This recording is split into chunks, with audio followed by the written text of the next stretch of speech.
Gigit ular di Gua Sur bersama saya Retno Anggreni. Judul Sahabat dalam perspektif Abu Bakar rela tergigit ular demi Rasulullah. Main HP setiap hari, internet pun dipilih hati. Singkat kata ku teladani, dengan bismillah ku awali. Naik kereta ke bukit tinggi, jalan menanjak berhati-hati. Jauh di mata, dekat di hati, itulah tanda sahabat sejati. Ayam bumbu hendak dibakar, lebih enak jadi pepesan. Gampanglah jika hanya mengajar, tapi tak mudah jadi teladan.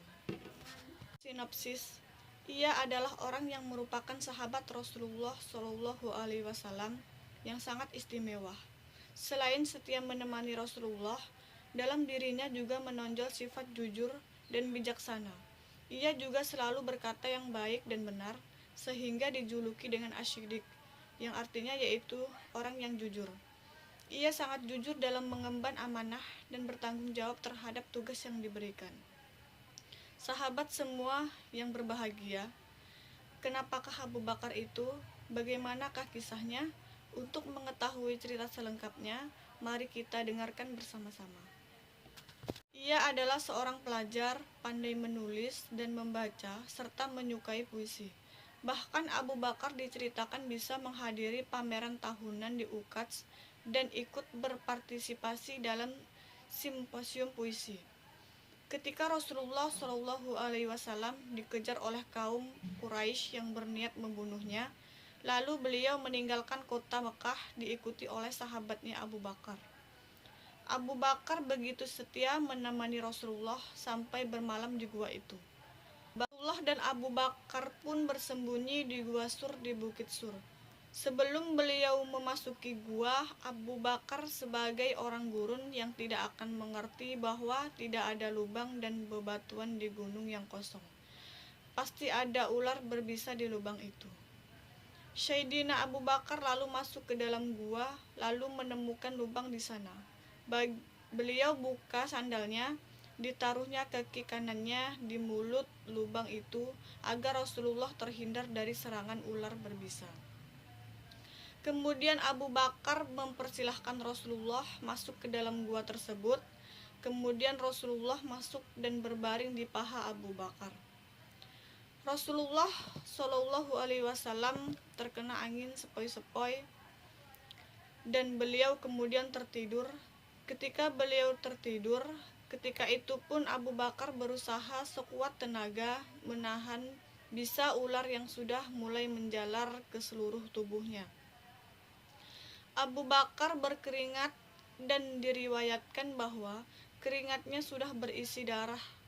Tetesan keringat Abu Bakar lalu tak sengaja mengenai Rasulullah.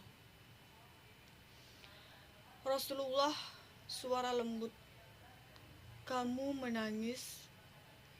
Abu Bakar, suara lembut, tidak, kakiku tergigit ular. Rasulullah, suara lembut, kenapa kamu tidak memberitahu dari tadi? Abu Bakar, suara lembut, wahai Rasulullah, kamu tadi sedang tertidur, dan saya pun tidak sampai hati untuk membangunkanmu. Lalu ditariknya kaki Abu Bakar dari lubang itu. Maka kemudian Rasulullah berkata pada ular, hai, tahukah kamu, jangankan daging untuk atau kulit Abu Bakar, rambut Abu Bakar pun haram kau makan. Rupanya dialog Rasulullah Shallallahu Alaihi Wasallam dengan ular itu merupakan mukjizat sehingga Abu Bakar mampu mendengar dan memahami percakapan beliau dengan si ular berbisa itu. Ya, saya mengerti.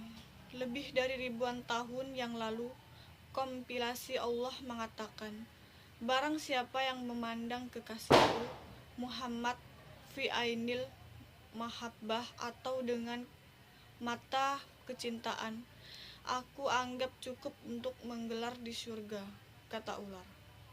Rob, beri aku kesempatan yang sangat cerdas dan indah, lanjut ular. Apa kata Allah? Silakan pergi ke Jabal Sur, tunggu di sana. Kekasihku akan datang pada saat tiba, jawab Allah.